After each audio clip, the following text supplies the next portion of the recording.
প্রতিজ্ঞা করো, বাপ মরবে, মা মরবে, ভূমিকম্প হবে, সিডর হবে, এই পৃথিবী লন্ড ভন্ড হয়ে যাবে, বেঁচে আছি মানি ফজরের 2 পড়তেই হবে।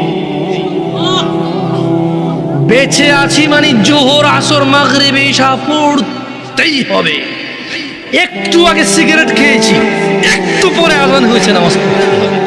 একটু আগে পর্নোগ্রাফি উলঙ্গ সিনেমা দেখেছি, একটু পরে আজান হয়েছে, নামাজ পড়তেই হবে। এই পৃথিবীর সমস্ত অপরাধ হচ্ছে গুনাহ। পৃথিবীর 98% অপরাধ হচ্ছে কি? 2% অপরাধ অথবা 1% অপরাধ হচ্ছে কুফরি। তুমি 1000 অন্যায়ের নাম নিবা, 999টা হবে গুনাহ। ওর মধ্যে যদি তুমি নামাজ ত্যাগ মানে নামাজ পড়ো না, একটা নাম নাও, তাহলে ওটা হবে কুফরি। ওটা হবে কি? কুফরি। আজকে তোমাকে এটা নিয়ে কিছু বলি, কেমন? যে তুমি 1000 অন্যায় করবা, তুমি মুসলমান গুনাহগার। তুমি মুসলমান কি? গুনাহগার। কিন্তু মনে রাখিও, তুমি যদি নামাজ না পড়ো, তুমি আর মুসলমান নাই। আবু হুরায়রা রাদিয়াল্লাহু আনহু থেকে বর্ণিত, তিনি বলেন, قال رسول الله صلى الله عليه وسلم, আল্লাহর রাসূল সাল্লাল্লাহু আলাইহি সাল্লাম বলেছেন, কুল্লু উম্মতি ইয়াদখুলুনাল জান্নাহ ইল্লা মান আবা। আল্লাহ নবী সাল্লাল্লাহু আলাইহি সাল্লাম বলছেন, আমার উম্মতের সবাই জান্নাতে যাবে, আবা ছাড়া। قالوا ومن يابى يا رسول الله صلى الله عليه وسلم। সাহাবারা সবাই বললেন, ইয়া রাসূলুল্লাহ, আবাকে? قال, তিনি সাল্লাল্লাহু আলাইহি সাল্লাম বললেন, মান আতাআনি, যে আমার অনুগত্য করে, দাখালাল জান্নাহ, সে জান্নাতে যাবে। ওয়া মান আসানি, যে আমাকে আমার অবাধ্য হয়, ফাকাদে আবা, সে হচ্ছে আবা। যে আমি মুহাম্মদের অনুসরণ করে সাল্লাল্লাহু আলাইহি ওয়াসাল্লাম, যে আমি মুহাম্মদের ইতাআত করে সাল্লাল্লাহু আলাইহি ওয়াসাল্লাম, যে আমি মুহাম্মদ যা আদেশ করি তা করে, যা নিষেধ করি তা করে না সাল্লাল্লাহু আলাইহি ওয়াসাল্লাম। মান আতাআনি, যে আমার অনুগত্য করে, দাখালাল জান্নাহ, সে জান্নাতে যাবেই যাবে, পুরুষ নারী যেই হোক। ওয়া মান আসানি, যে আমি মুহাম্মদের অবাধ্য হয়, আমি বলেছি দাঁড়িয়ে রাখতে সে রাখে, আমি বলেছি টাকনুর উপরে পড়তে সে পড়ে না, আমি বলেছি নিজেকে নিজের জীবনকে ধ্বংস করিও না, আত্মহত্যার দিকে যাইও না, সে সিগারেট খায়, মদ খায়, গাঁজা খায়, আর পিত্ত যা আছে কলিজা গুর্দা সব নষ্ট করে দিচ্ছে, নিজেকে ধ্বংস করে দিচ্ছে। আমি বলেছি সুদ খেয়েও না, সে খায়। আমি বলেছি ফজর 2 রাকাত সুন্নাত, 2 রাকাত ফরজ। আমি বলেছি আল্লাহু আকবার দিয়ে শুরু হবে, সালাম ফিরে শেষ হবে। এরা নামাজের আগে মুসল্লার দোয়া বাইর করছে। এরা কি বাইর করছে? মুসল্লার দোয়া বাইর করছে। আমি মুসল্লার দোয়া দেই নাই, এরা বাইর করছে মুসল্লার। আমি বলেছি সালাত শুরু হয় আল্লাহু আকবার দিয়ে, শেষ হয় কি দিয়ে? সালাম দিয়ে। এরা বলেছে যে না, সালাম ফিরাইলে যথেষ্ট না, এরপর আরো কাজ আছে। আমি বলেছি দুরূদ পড়ো, এরা কবিতা পড়ে। আল্লাহর নবী কি পড়তে বলেছে? আমরা কি পড়ি? সে সফল হবে, নাজাত পাবে। ওয়া ইন ফাসাদাত ফাকাদ খাবা ওয়া খাসির, যার নামাজ নষ্ট হয়ে থাকে সে ব্যর্থ হবে, বিপর্যস্ত হবে। ও হাজি, গাজী, দানবীর, নেতা, নেত্রী, মুন্সি, মোল্লা, মুফতি, ভদ্র, নম্র, যে যাই হও না কেন, তোমরা সমাজ সেবী দিয়ে কাজ হবে না। কিয়ামতের দিনে সবার আগে কোন আমলের হিসেব হবে?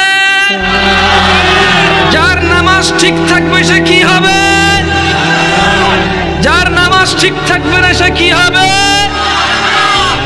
তোমরা নামাজ পড়ো না, তোমাদেরকে একটু আগে বলেছিলাম হাজার হাজার লক্ষ লক্ষ অপরাধ করবা, গুনাহ বলে গণ্য হবে, কবিরা বা সগীরা। নামাজ ছেড়ে দেবা কুফরি বলে গণ্য হবে, আর কোনো অপশন নাই। নামাজ ছেড়ে দিলে কি বলে গণ্য হবে? তোমাদের মধ্যে একজন লোক উঠে দাঁড়াও তো, যে 2 দিন ভাত খাও নাই, গত 2 দিনে কিচ্ছু খাও নাই, দাঁড়াও।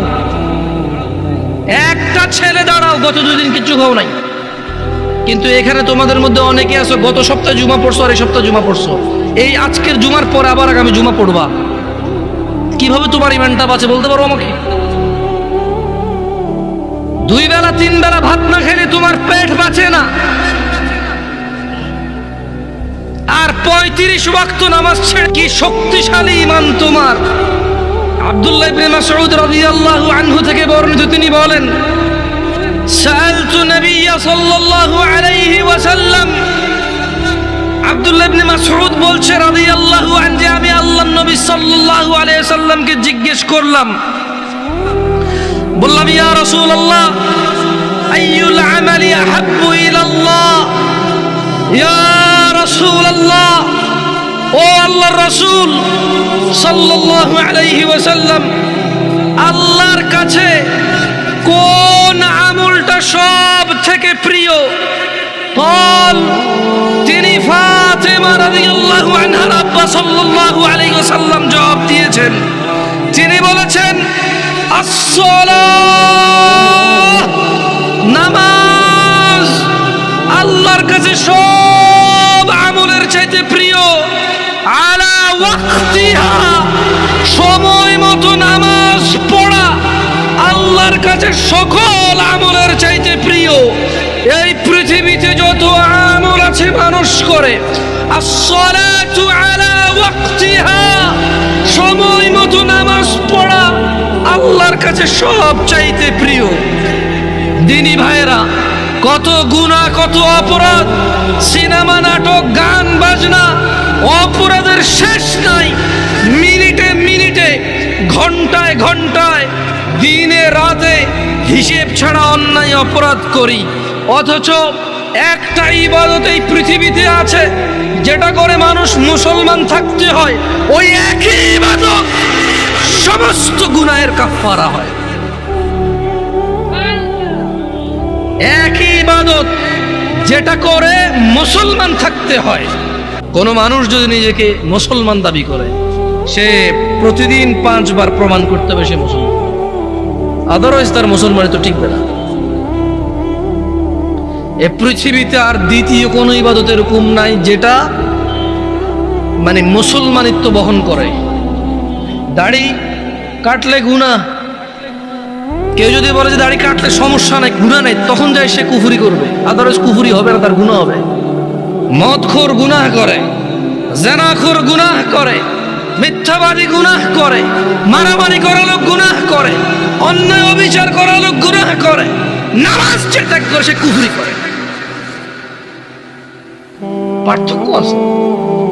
আল্লাহ বলছে, হে তোমরা যারা ঈমান এনেছো, ইত্তাকুল্লাহ, আল্লাহর তাকওয়া অবলম্বন করো, হাক্কা তুকাতিহ, আল্লাহকে ভয় করো যেভাবে আল্লাহকে ভয় করা উচিত। ওয়ালা তামুতুন, আর তোমরা মৃত্যুবরণ করিও না, ইল্লা ওয়া আনতুম মুসলিমুন, মুসলমান হওয়া ছাড়া তোমরা মরিও না। ও তোমরা যারা ঈমান এনেছো, ও তোমরা যারা নিজেকে মুমিন বলো, ওয়ালা তামুতুন, মৃত্যুবরণ করিও না, ইল্লা ওয়া আনতুম মুসলিমুন, মুসলমান হওয়া ছাড়া। এটা হচ্ছে আল্লাহর দাওয়াত, এটা হচ্ছে আল্লাহর ওয়ার্নিং, এটা হচ্ছে আল্লাহর আদেশ, এটা হচ্ছে আল্লাহর সতর্কতা বাণী যে শুনো, মুসলমান হওয়া ছাড়া মরিও না। কারণ যে ঈমান ছাড়া মরবে, যে কাফের মুশরিক বেঈমান হয়ে মরবে, সে যত ভদ্র নম্র হোক, সে কোনদিন জান্নাতে প্রবেশ করবে। আর মুসলমান ও যত খারাপ হোক কেন, তোমরা কি হাদিসে কুদসি পড়ো নাই? আল্লাহর নবী বলেছে, লাউ বালাগাত যুনুবুকা আনানাস সামা। ও তোমরা কি হাদিসে কুদসিটা পড়ো না ছোট ভাই আমার, ও পর্দার ছোট বোন আমার, তোমরা কি শোনো না যে আল্লাহর নবী বলেছে লাউ বালাগাত যুনুবুকা আনানাস সামা, তোমাদের গুনাহ যদি আকাশের মেঘমালা পর্যন্ত পৌঁছায়, সুম্মাস্তাগফারতানি, অতঃপর যদি আল্লাহকে বলো ইয়া আল্লাহ আপনি আমাকে মাফ করেন, আল্লাহ বলছেন গফারতু লাক, তোমাকে মাফ করব, ওয়ালা উবালি, কারো পরোয়া করব না। গুনাহ কোথায় পৌঁছাবে? আকাশের মেঘমালা কোথায়? তারপরে ক্ষমা চাইলে কে ক্ষমা করবে? কারো পরোয়া করবে? দরকার আছে উনি ক্ষমতা রাখে কিনা, খালাস হাদিসে কুদসি। তোমরা কি সূরা ফুরকান পড়ো না ভাই আমার? ওখানে কি আল্লাহ বলে নাই ইল্লা মান তাব, অতঃপর যে তওবা করবে, ফিরে আসবে, ওয়া আমানা, ঈমান আনবে, ওয়া আমিলা আমালান সালিহা, ঈমান আনার পর কিছু ভালো কাজকর্ম করবে, ফাউলাইকা ইউবাদদিলুল্লাহু সাইয়্যাতিহিম হাসানাত, আল্লাহ সমস্ত গুনাহকে নেকিতে পরিবর্তন করে দেবে। তোমার গুনাহগুলোকে আল্লাহ নেকিতে করার সক্ষমতা রাখে কিনা? ওনাকে এটাতে বাধা দেওয়ার কেউ ক্ষমতা রাখে? কেউ প্রশ্ন করার ক্ষমতা রাখে? সো তোমার গুনাহ হচ্ছে এটা, আল্লাহ বলছে যে তোমার গুনাহ যাই হোক যত হোক মাপ চাও, ঈমান আনো, ভালো কাজ করো,